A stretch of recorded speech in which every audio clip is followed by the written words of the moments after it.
Hi, welcome back to Wild Speculations. I'm Daniel. I'm Scott. This week we talk about Campaign 2 episode, or Critical Role, Campaign 2 episode 82, The Beat of the Permaheart. Yes. Long episode, Yes. and mostly combat, Mostly combat.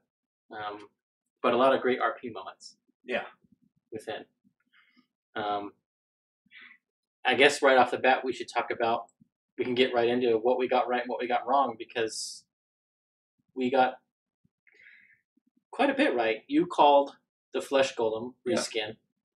I thought it would be a wholly created thing, but it seems the Flesh Golem was at least the base for it. Yeah. I called the 6 attacks. Yeah. And we said that there would probably be layer or legendary actions. Yeah. And I really thought popping the tubes was going to be a layer action. Well, But the fight was hard enough without that, so... Was it, though? Because Matt... So, I mean, granted, they were dropping bombs right off the bat, but they basically went out on initiative before it. Yeah. And they had it bloodied in the first round. That's true. And Matt said, I've spent all this time on the map, and you guys finish it in 3 turns. And basically, it was 3 turns. Yeah, I guess so. It was doing the regen pop-up thing around turn 3. So, yeah. But here's the thing. Just the players also how do you want to do this on the same thing? Yeah. The players also expected those tubes to be something. Yeah. And I kind of appreciate Matt not doing it. Yeah. As a way to... Just a red herring to make them on their toes and, let's not, let's change our tactics just in case. Yeah. I think it was arguably a mistake not to give it legendary actions. Especially since Matt seemed to have designed it to have extra mobility in the layer. Yeah. I think giving it a legendary action, move its speed without provoking attacks of opportunity, would have made it much scarier. Yeah.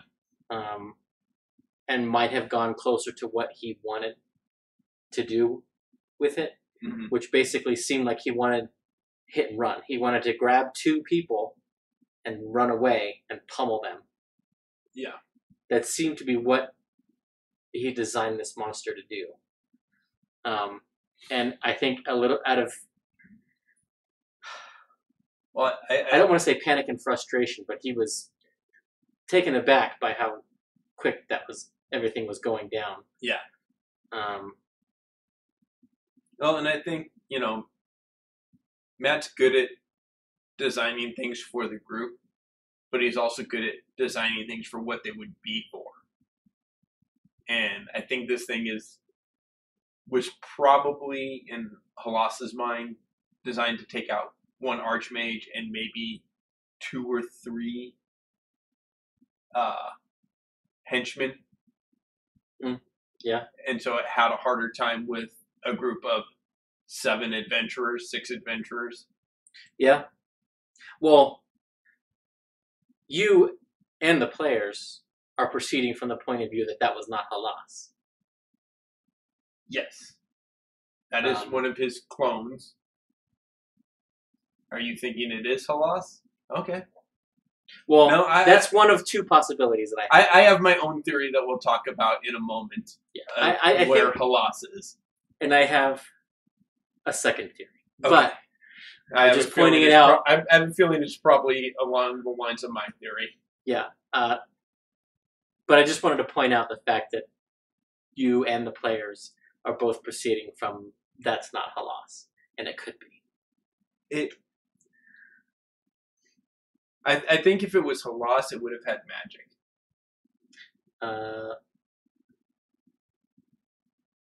Now I'm blanking on their name. The Nothic don't have magic, and they're corrupted wizards trying to get to Lichdom. Okay. So yeah, I just wanted to put it out there. Okay. But one of the things I did notice that was kind of mean in a way is Matt didn't bother either putting in the text or after that first round of combat applying this kind of text in the monster stat block, which is once the creature is grappled, this golem can only make 4 attacks. Oh. Okay. Because he had 2 people grappled and he was still making 6 attacks. The other side of that coin is I probably would have put automatic damage when grappled. Make a con save or take this much or half as much on a successful save. Okay. That's fair. But it seems like also not only the grab and run, but grab and pummel whoever you got grabbed. So take them out, move to the next one, take them out, move to the next one. Yeah. But the other side of that coin is Matt giving Sam sneak attack. Yeah. Do you think a nerf for Sam is coming? In that Matt starts taking sneak attack away when Not has disadvantage. Okay, in aligning with the rules, possibly, even probably.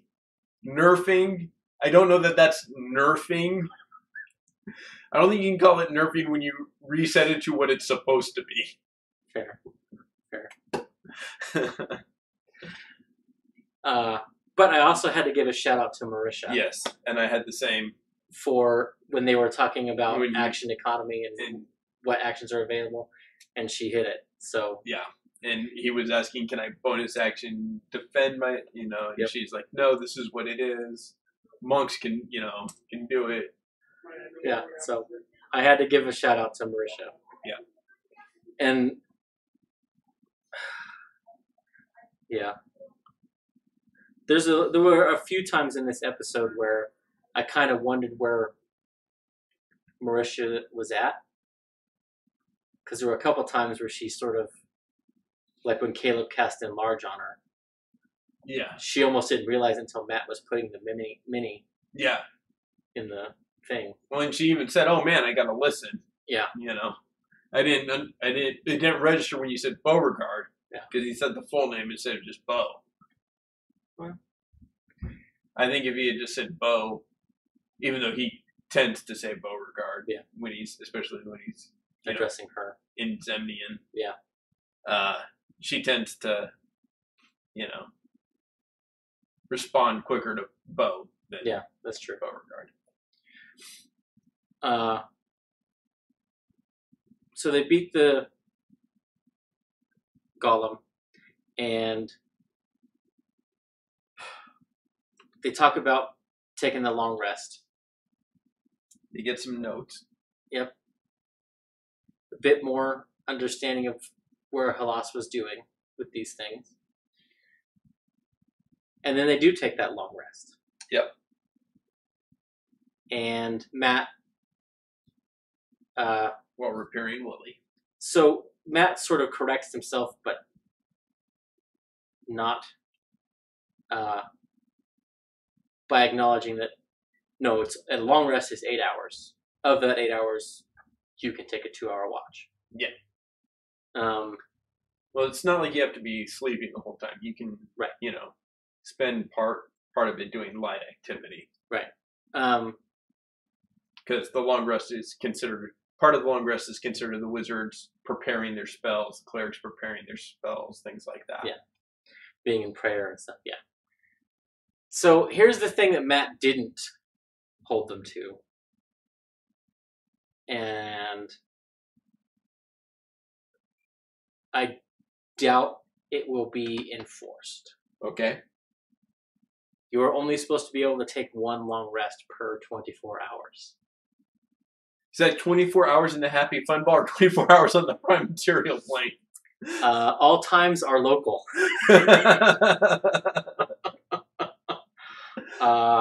Yeah. So they've actually been in the Happy Fun Ball, if you want to get technical, at least like 54 hours, 56 hours. Well, he did say at one point around the end of when they were talking and she was, and Ford asked her if she was worried about missing travel economies. Of course I am. I don't know how time works, Yeah. He did specify they'd been in their Prime Material plane time 21 days. And that is about right if he's counting the 8 hours of long rest and then plus the time he's assigned per room. So, but not the 24 hours needed between the rests. Now, Matt has an out for this, and that is, well, we knew time progressed potentially at different rates.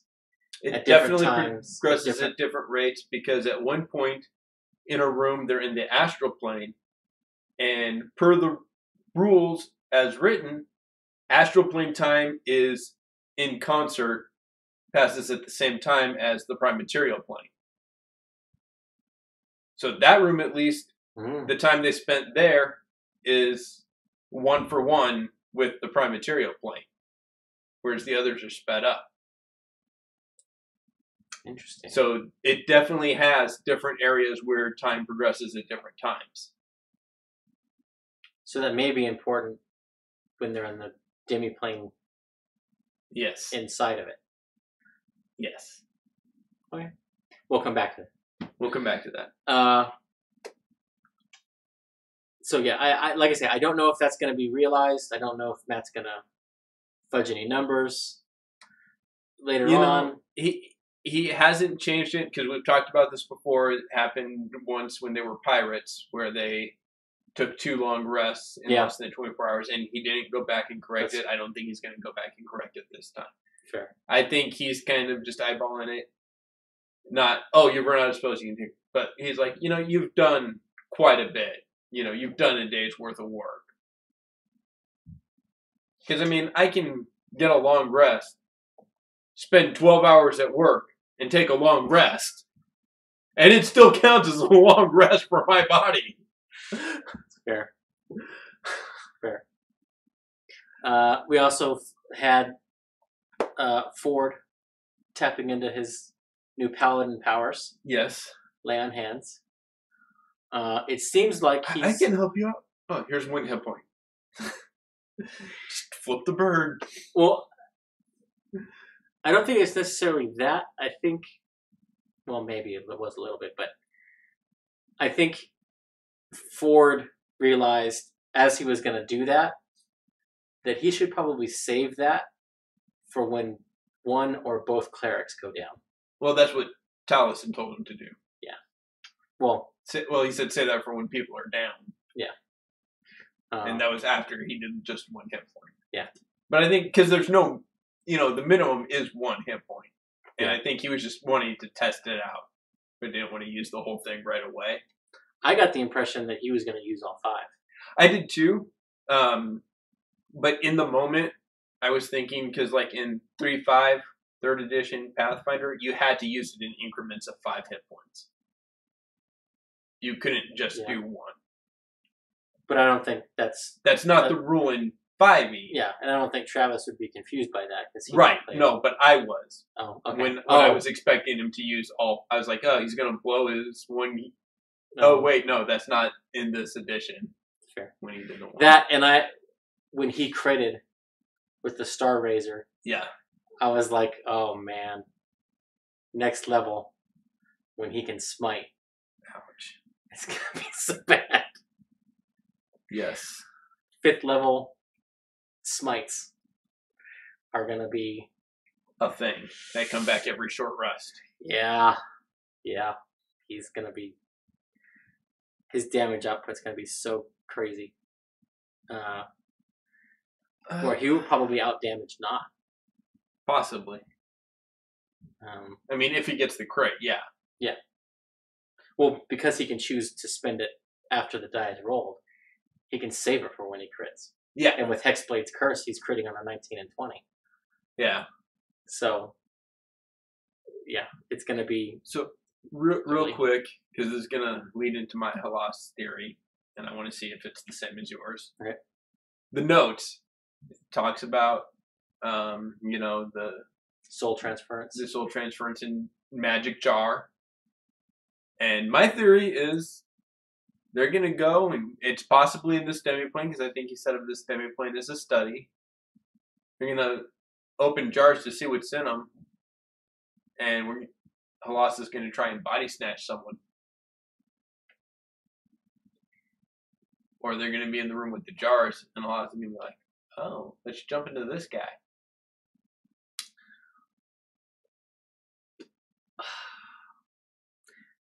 Okay, yes, probably. Because the likely thing is that, yes, Halas is in a soul jar. Yeah. Or some version of it. And if he is, he's lucky. Because if he's not, then they're going to find his burned corpse. Yeah. From when they destroyed the Permaheart. If his experiments worked. Yeah. Which by all indications they did not.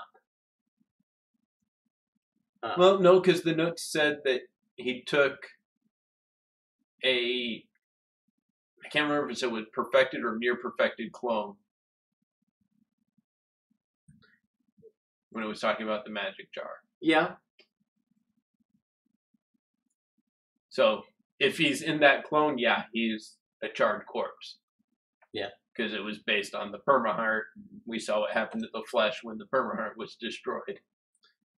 The reason I don't think he's in a clone is because he didn't return to his notes. Yeah. No, and I agree. I don't think he's in a clone. Yeah, so I think but it did say failed. He took a clone. Yeah. That was either perfected or near perfected. Yeah. Which we basically got that thing wasn't very intelligent. So that's why I say it's possible that was Halas. Because he did take the clone in there and he was going to do the process. So either it worked and he transferred his soul into the clone and that clone was the thing that they fought, or it didn't work and he's trapped in the jar. Okay.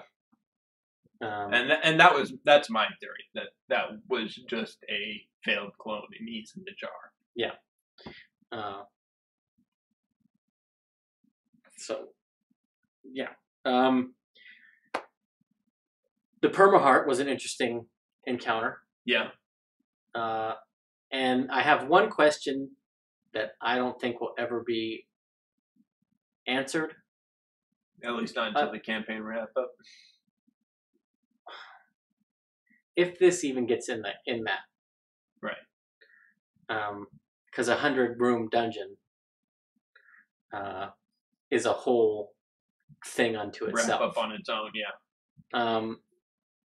So, but my question was, when they destroyed the seals, yes, did that have anything to do with the number of hit points available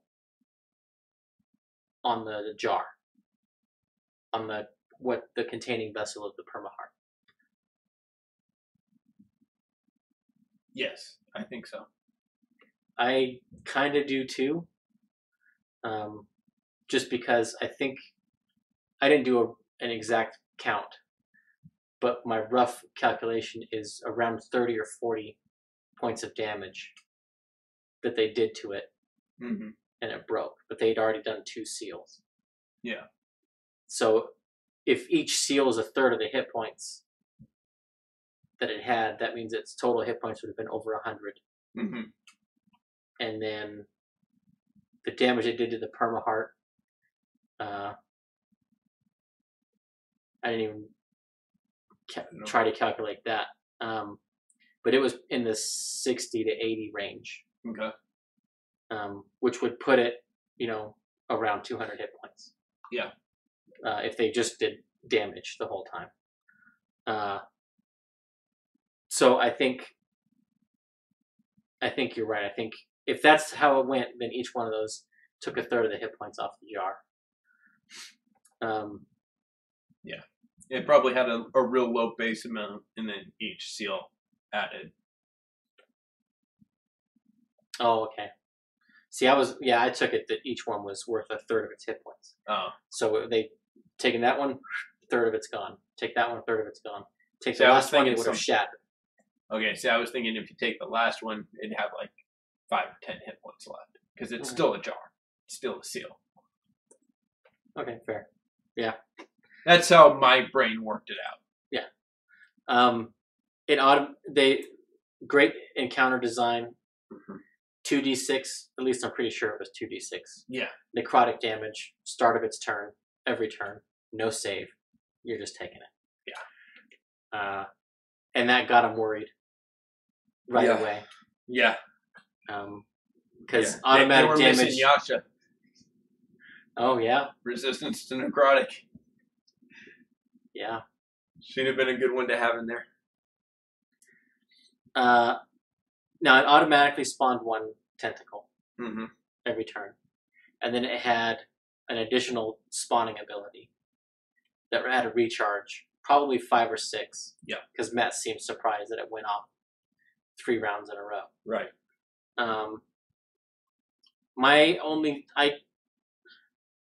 I don't know if it was a D4 or a D6 that he was rolling, or a D3. It may have been a D3. Yeah, I think so. Because it never spawned more than 3. I think it was a D3. Okay. And the AC-24 or DC-25 investigation or arcana means they were having to roll 10 or 11 no matter what.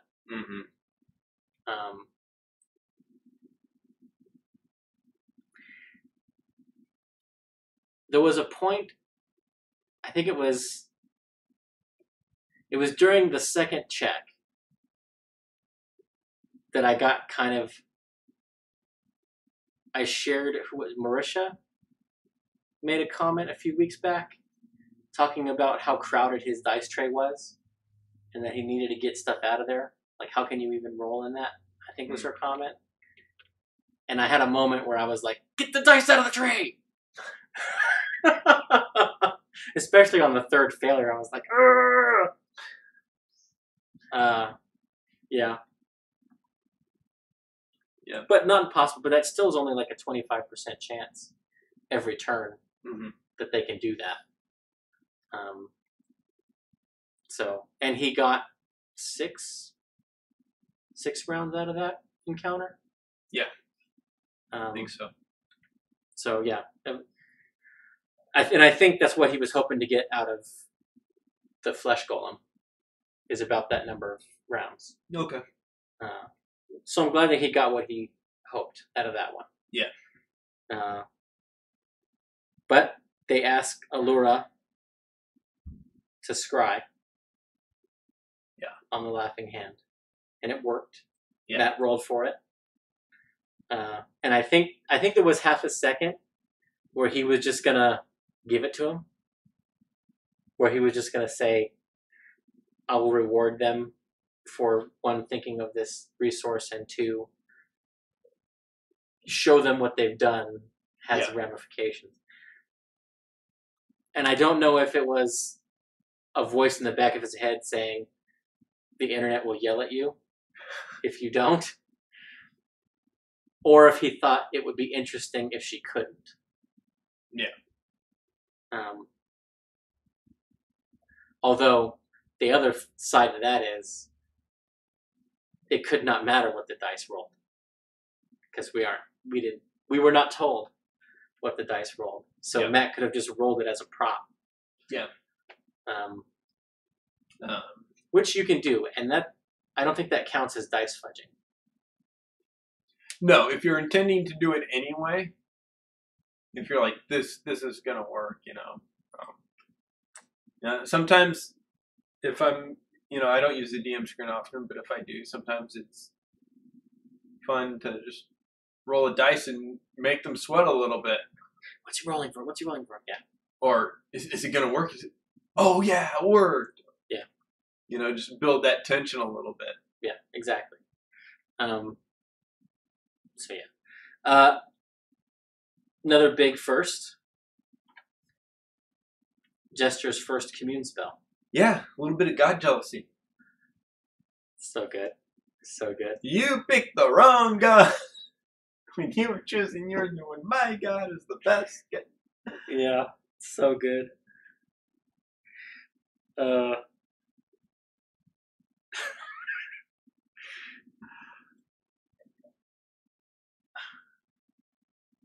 Do you think,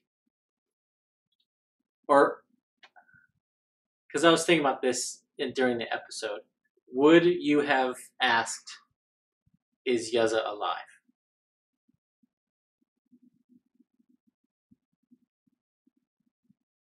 Maybe. Yeah. Huh. See, I think if the goal is to find the room that he's in, then it doesn't matter because you'll find out when you get there. Yeah. I can see that. And I don't know. The way that it was a great idea to do it, to use commune to ask, "Is he in this room? Is he in this room?" And like, so here's why I argue that it was a waste to ask, "Is Yeza alive?" Because Caduceus had already asked, "Is he on this map?" Right. And the answer was yes. Well, his dead body can be there. I agree with it. Yeah. It was a waste because what I would have done is I think there's like 8 rooms on the map, and they know he's somewhere on the map. I think it's more than 8, but 8, 10, 8 that they had to choose from. Yeah. So, question 1: is he in A, B, C, or D? The answer is yes, and then you can or no. You pick the is he in 1 or 2? You know. And just narrow it down that way. 3 questions with that you can narrow it down to the exact room. You can cover because with that first 3 you say the 4, right? Because if there's 8 rooms, you say 4 of them. Is he in one of these rooms? No, so that cancels out those. So it's the other 4. Then you say, is he in one of these 2 rooms? Yes. Okay. Is he in this room? No. Oh, it's this room. Yeah. That's how I would have done it. Yeah.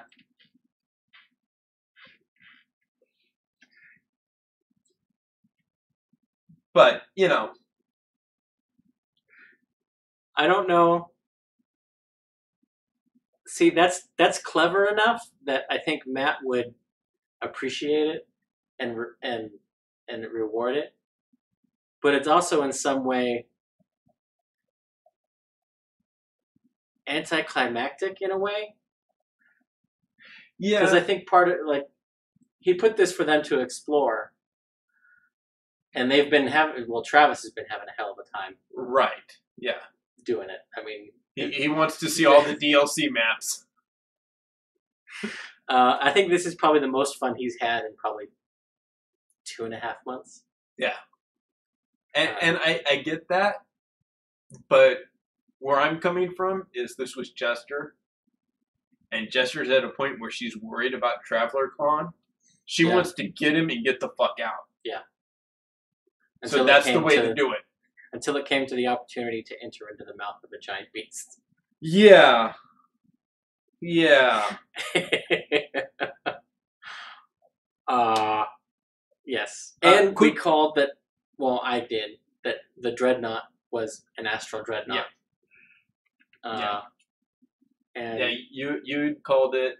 As soon as Matt described him floating away from the door, I was like, oh no. Yeah. And then he starts describing the thing, and Sam's face was great. In this episode, and even in the last episode, we've seen a lot of Caleb zoning out, staring into doorways, sending his cat ahead, ignoring the group. They even called him out on it. Mm-hmm. We know that the character of Caleb is, in many ways, inspired by Raceland Mayerji from the Dragonlance. Is Halas Caleb's fist in Daedalus?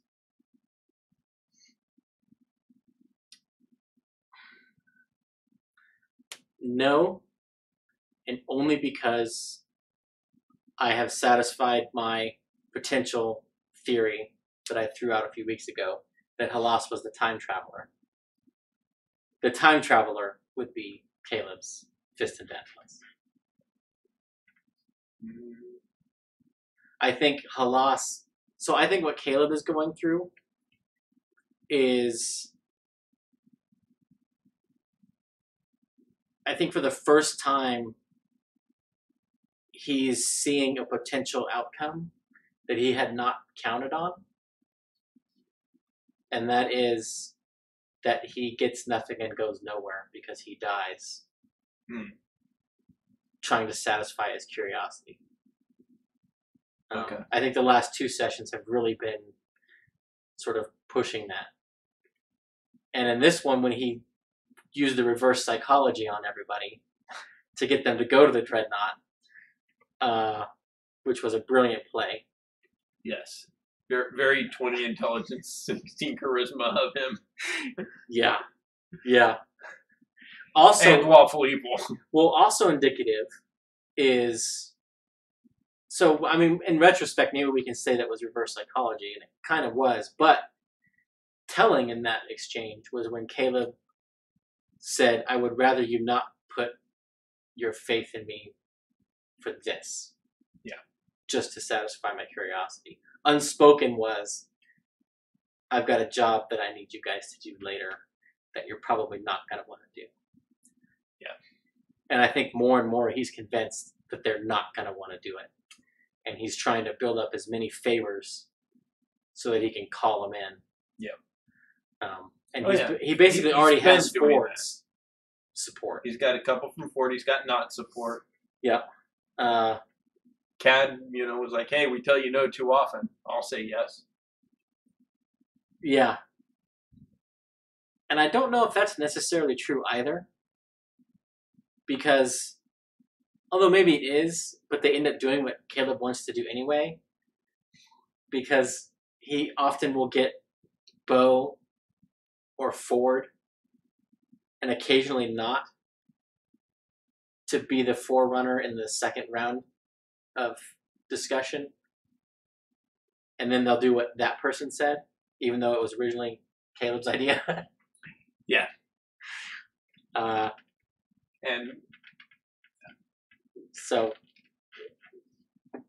that's fun to watch. And this episode was a perfect example of that. And I loved Liam at the end when he's like, Caleb turns to the camera. He gives the smile of the girl in front of the burning house. Yeah. Yeah. So, before we get into speculating about and talking about really how deep they are. Yeah. Do we want to talk about MVP? Because this one was kind of tough. Yeah. And I narrowed it down to two for me. Taliesin or Liam. Mm-hmm. Taliesin because Rave Enfeeblement. Yeah, that was so great. Yeah, that saved lives. And that's a what level? First level, right? First or second. Yeah. Yeah. Shows you, I mean, that's a first level. I'm 90% sure it's a first level spell. Yeah. Well, Taliesin seems really good at picking all the first level spells that people argue are niche. But he prepares them and finds the exact right time to cast them, where they just have a huge impact. Yeah. The other big Caduceus moment was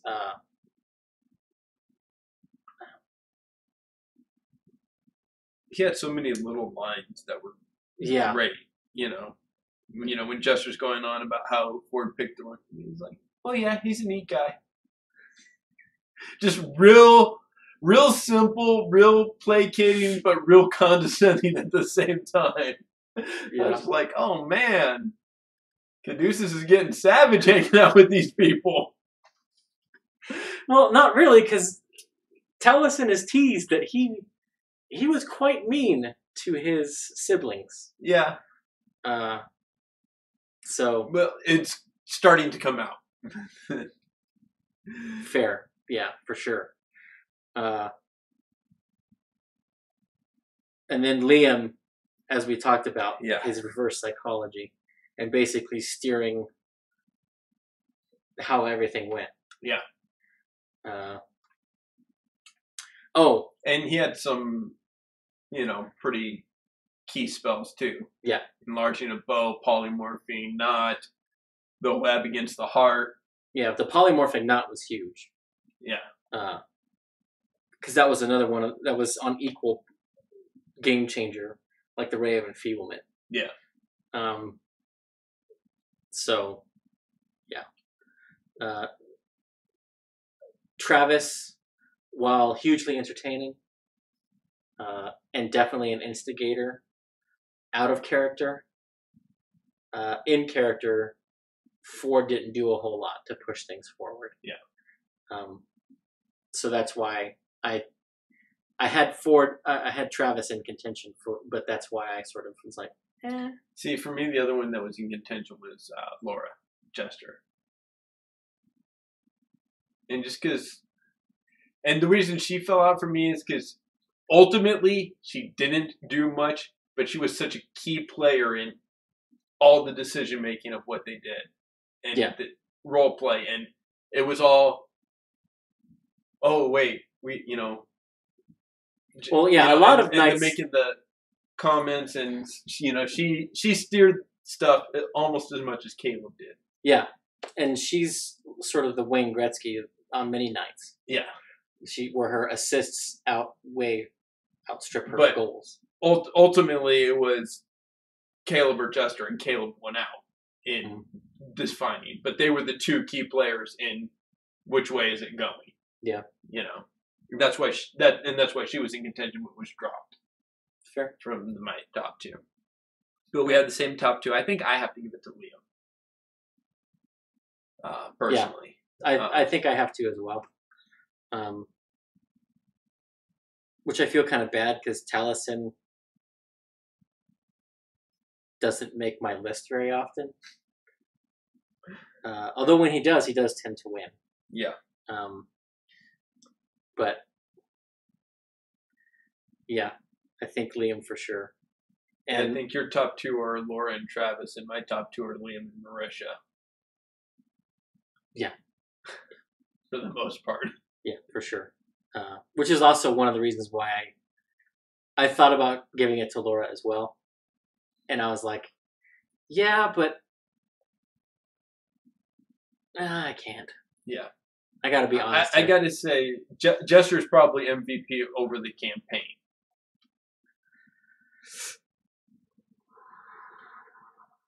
Yeah. Yeah. Both in game and the fact that she is calling everything. Yeah. She is so in tune with, the campaign world. Yeah. Weeks ahead. Yeah. And honestly, I think it's because Laura has the easiest time immersing herself in Matt's world.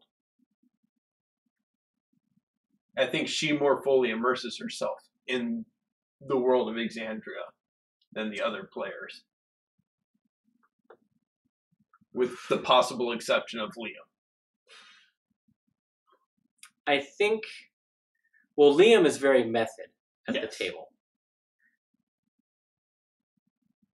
But I think Laura's gift is a very good memory, and she takes just enough notes to trigger her memory. Yeah.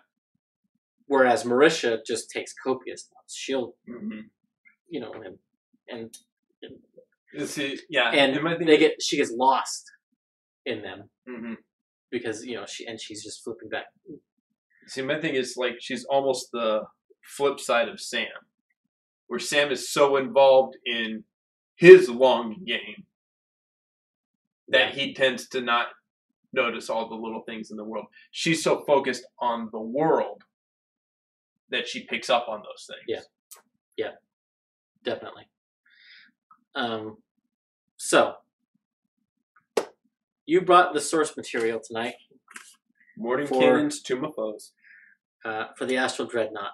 Yes. And couple of things I'm going to read from the book for you guys.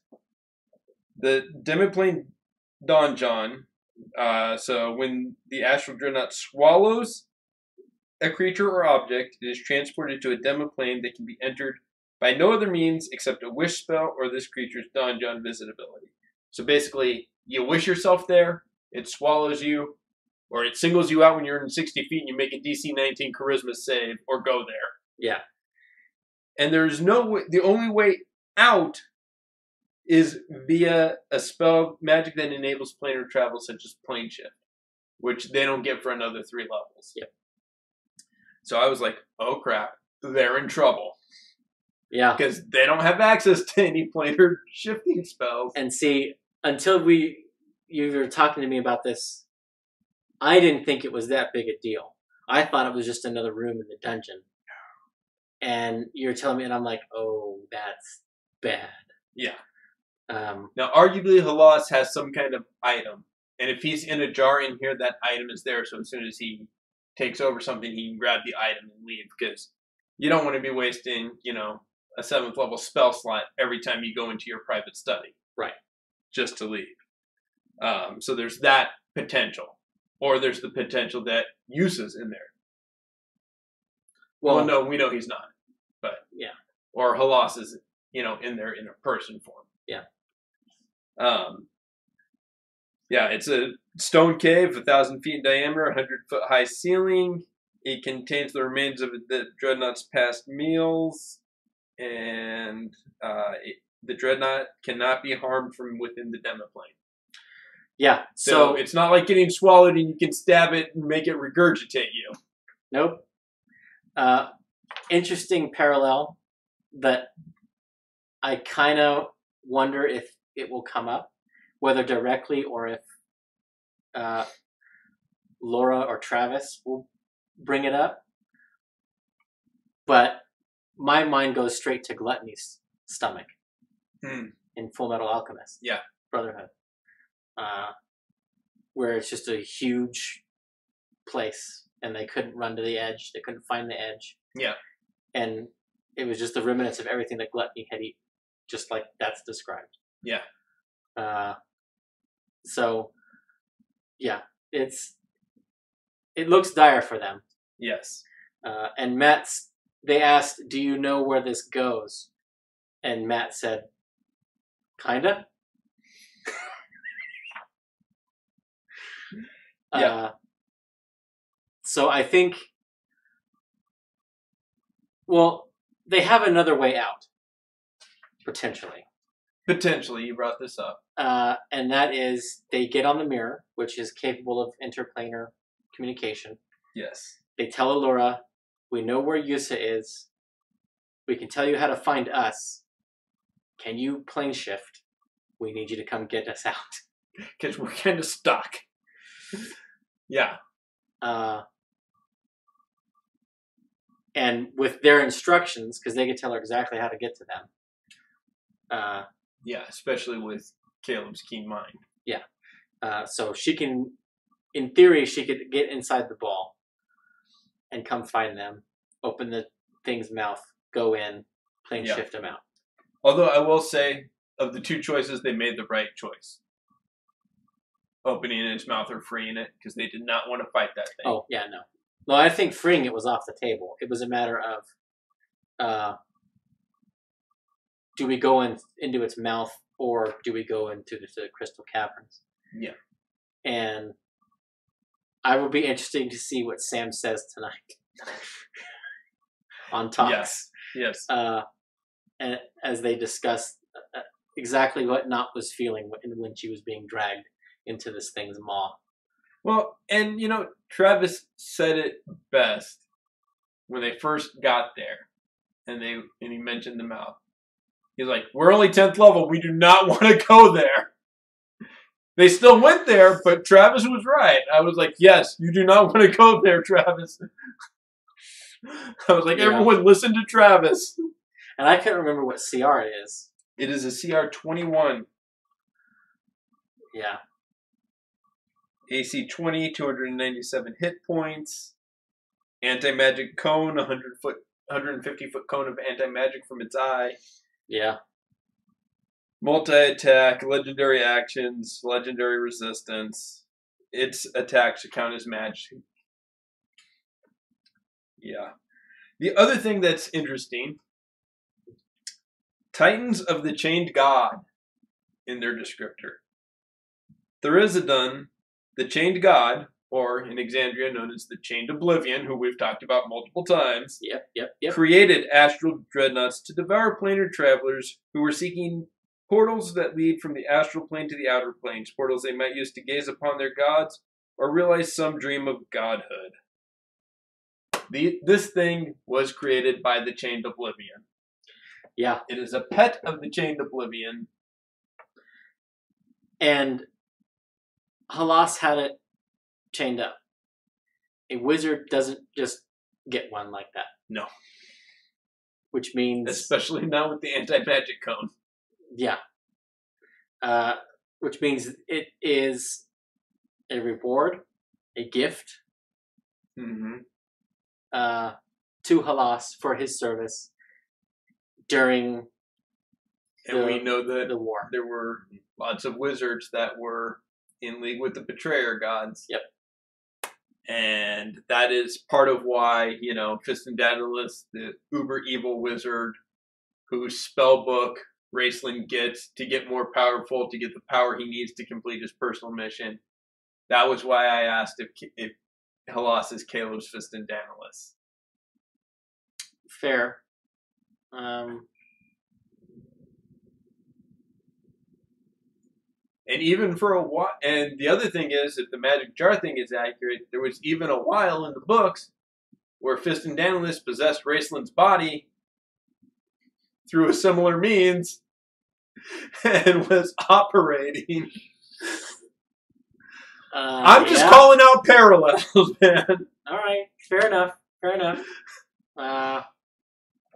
And it would feed into that fan theory that Caleb is the big bad end guy. He's just a loss when it happens. Not that I believe that he is, but... So the question is...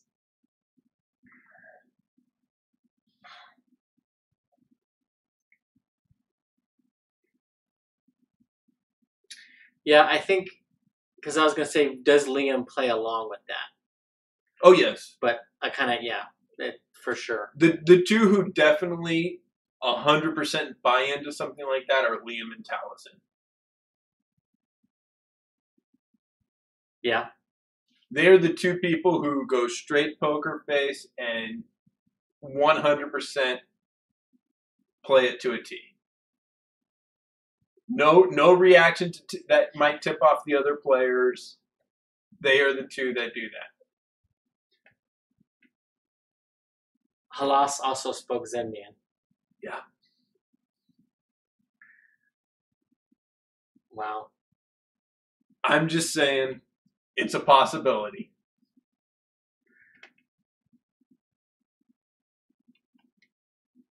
Yeah, I mean... So does... Because if you're in the soul jar, you can choose whether or not to go after the person. Yeah, you choose when you leave the jar to switch to either enter a cloned body or try to possess somebody within 1,000 feet of you. So even if Nod opens the jar, he can jump into Caleb. Oh, yeah.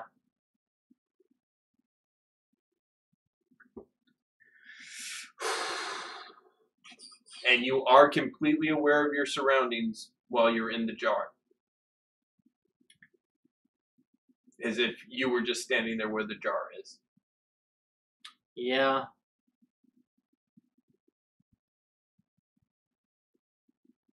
Caleb's a human.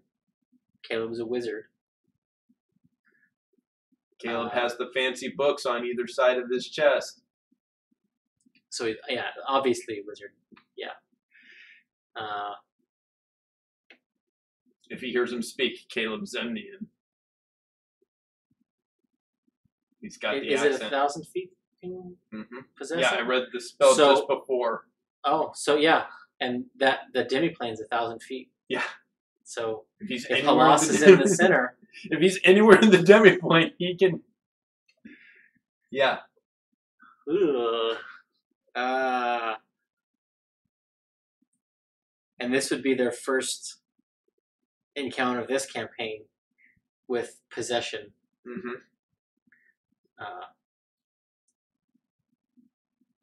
Which is pretty close to the first campaign, level-wise, when they had to deal with it. Because I think the first time, well, at least on stream, was in underneath Castle Whitestone. Yep. And the ghosts of the Rolos possessing them. Yep. So yeah, wow. So is that your prediction? That's my prediction. Matt finishes the recap and says, "Caleb, will the wisdom save?"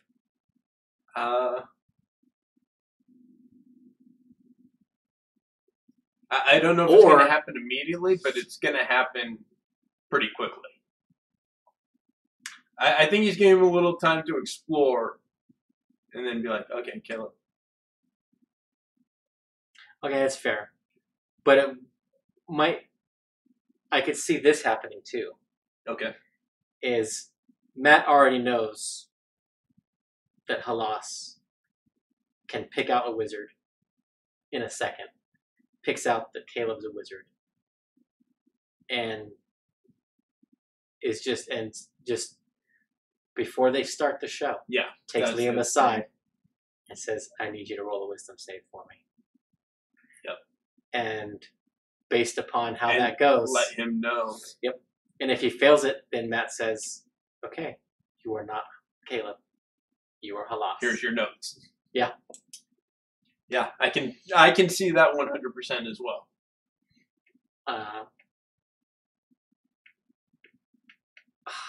Yeah,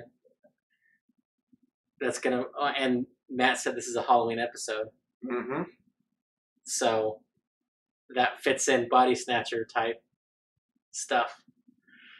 Well, the episode is on Halloween. Yeah. Halloween is Thursday. Yeah.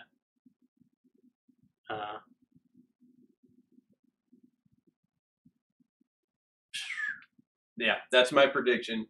Halas is in a jar in that demiplane and will attempt to take over Caleb.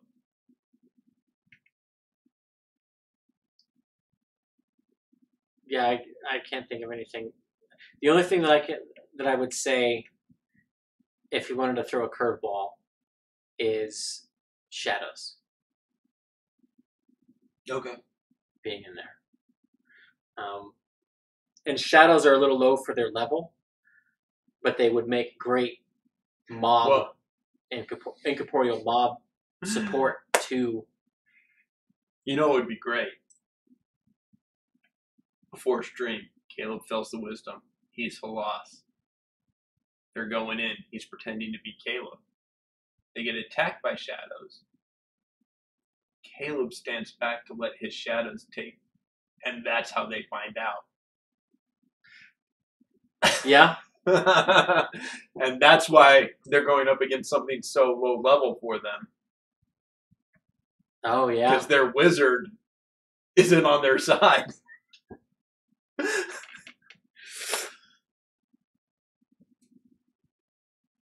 And now he has a new spell that he can cast instead of just Fireball, like he did last time.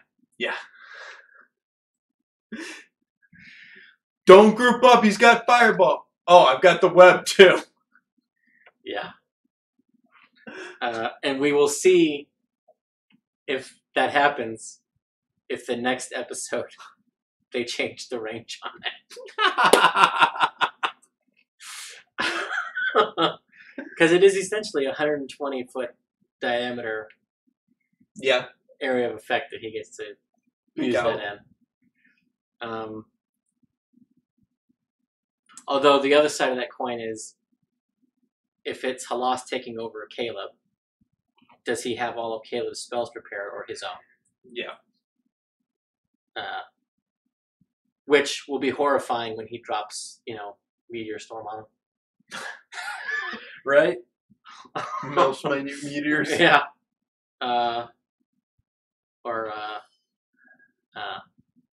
Firestorm. Or the shadows come. Caleb just grabs the item and plane shifts out of there by himself.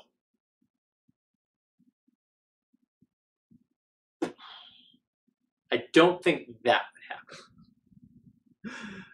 Just because I don't think Matt wants to strand them there. Right. And that wouldn't be as much fun for Liam. Right.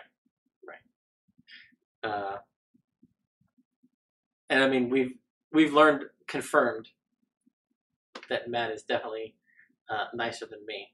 Yes. And I don't think I would even do that.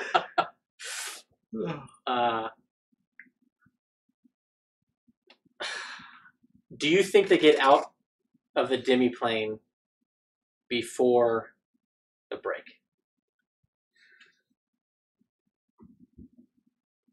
Because I think the pacing of next episode is they deal with the demi-plane, whatever that is. Yeah. I think and then they get getting out is where the break is. Okay.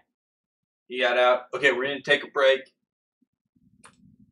And they go to the Crystal Caverns. Or on their way to the Crystal Caverns, okay, we're going to take our break. Yeah.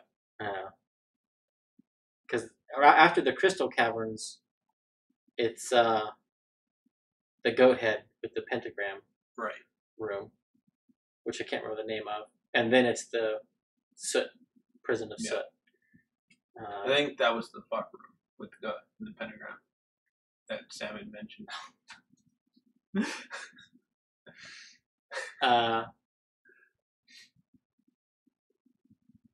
Which may be Baphomet. Yeah. I mean, it's sort of on the 10. Which would be the second abyssal. Yeah. Creature. Arguably third. Because the Laughing Hand was in service to the Crawling King. Mm-hmm. So that's Crawling King connection to Halas. Now we have the Chained Oblivion connection to Halas. Mm-hmm. If that's Baphomet, that's 3. Yeah.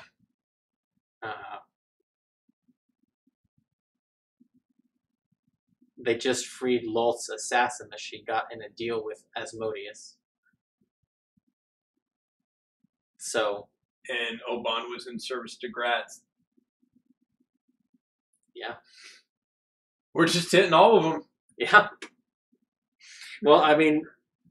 That's 5, so there's 4 more to find. The Mighty 9.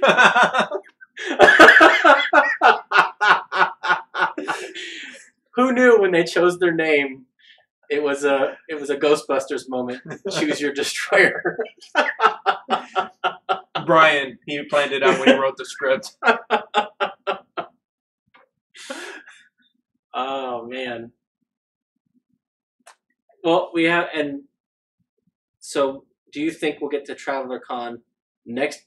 Not this Thursday, but next Thursday. Depends on how long they're in the Happy Fun Ball. And see, I think because that's the next significant event, we're going to fast forward to it either way. Well, either fast forward or Matt corrects the time. Okay. And says, by the way, it's in, 10 days. Yeah, just enough travel time to get there. I can see that. Yep. All right. Well, Sam and Taliesin are on Talks. Yep. And I think it's about time to go watch them. Yep. We'll see you guys next week.